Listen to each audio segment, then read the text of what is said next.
Here I'm in After Effects, and I have a project file open right here. Now, first off, a project file is the main file that saves all of your assets, all of your compositions together. The project is the main file of your whole animation or composite, your whole project, hence the name project file. Now, a composition is kind of a subcategory of a project, so projects include compositions, but compositions don't include projects. Now, you can save a project, but you can't save a composition. A composition is saved within a project. Now, I know that's a little bit confusing, but let me just show you what I mean. So here I have a project file open. The project is named Projects versus Compositions.aep, and this .aep file is the project file that you'll open to restore all the work you've done. Now, this is a composition right here. Notice how the composition right here is called Messy Example, and the composition is open right here under Messy Example. Now remember, a composition is a subcategory of a project, so think of a composition as maybe a group within Photoshop, or maybe a sequence within Premiere. It's just a subcategory or a sub-project in a main project.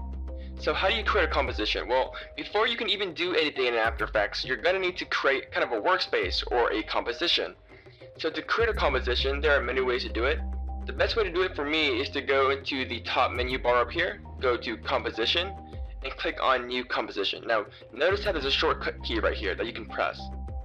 Click on the New Composition button, and it's going to bring up the composition settings. And here we can name the composition name. So let's go ahead and name our composition something random.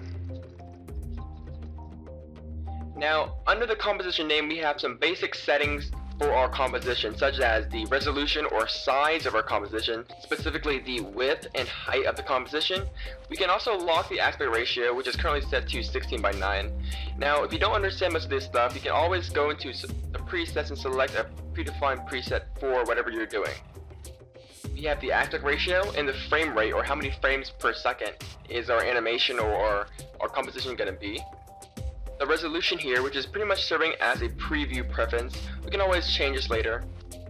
The start time code, which usually would start at 00, and the duration of our composition right here. So currently it's set to 20 seconds long, and the default background color is set to black, very similar to Photoshop on how you can set it to transparent or white, etc. So remember, these settings all right here can all be configured, so all this is not permanent. Now on the right side we have the advanced tabs, which we'll discuss a little bit later in the course session. So once you have all your composition settings set up, we can go ahead and click OK. And just like that, it's going to create a brand new composition, a brand new workspace, so we can begin our composition or our project. Now notice how our composition right here is in the project media panel, so we can easily access it. The composition is also in the composition menu bar up here, so we can navigate through the different compositions that we have. So once you have a composition made, we can begin your animation, you begin your composite. So as you see, compositions are very important, but is there another way you can use compositions? And the answer to that is yes. Other than being your kind of canvas for your project here, you can also organize things and group things together, like I said, similar to Photoshop or sequences in Premiere. And they behave very similar to sequences in Premiere as well. So for an example, I have a really big project here. I have multiple scenes in this one composition. See, this is the messy example here. And I have all these layers, all these scenes, all stuffed into one big composition. Now, this is very, very messy. And you can use compositions to kind of organize this a little bit better, and this should give you a really good idea on how and why to use compositions in the first place.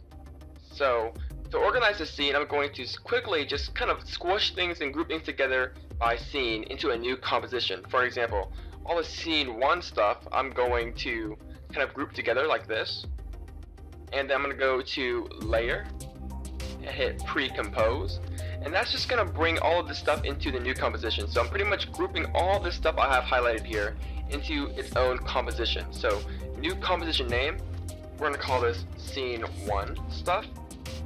And we're going to move all the attributes into the new composition, which means it's going to move all the effects and all that stuff into the composition rather than staying on the outside. Again, we will be discussing this a little bit later. Hit OK. So now, rather than having all those layers displaying, it's all grouped into one composition right here, so it's easier to manage. And then we can group all of group 2 stuff right here. and then we can go to Layer, Recompose, call this Scene 2, and finally all of Scene 3 stuff, we'll go to Layer, Recompose, and Scene 3, stuff like that. And just like that, we've grouped all these stuff into 3 easily managed compositions, which we can displace in time normally like in Premiere. And just like that, we have organized our messy composition from a very messy scene to 3 individual scenes. So basically what I did was create one main composition. In this case, the messy example composition is our main scene. So let me just rename it real quick. We can go to the messy example, and this is our main composition. And in the main composition, we have all these individual compositions, scene 1, scene 2, and scene 3. So compositions are pretty much an awesome way to reorganize and arrange and manage all of your scenes, all of your assets, and all that stuff. So it's really a good habit to kind of organize all of your stuff in compositions. And later in the course, we'll be discussing how to procedurally use compositions to do some amazing, powerful, and dynamic stuff for easy change. So that's pretty much it. Remember, compositions are sub-projects of a project, and the project file is the main project that contains all of your compositions, all of your assets. So if you want to save a project and all of your compositions, simply go to File, and then you have a few options here: Save, Save as Copy, and Save a Copy as XML. Now once you save your project, you can give it a name, and then once you open that project, all your assets are going to be re-imported, and all of your compositions will still be here. So this has just been a really quick overview on the differences between projects versus compositions. Hopefully you guys enjoyed it.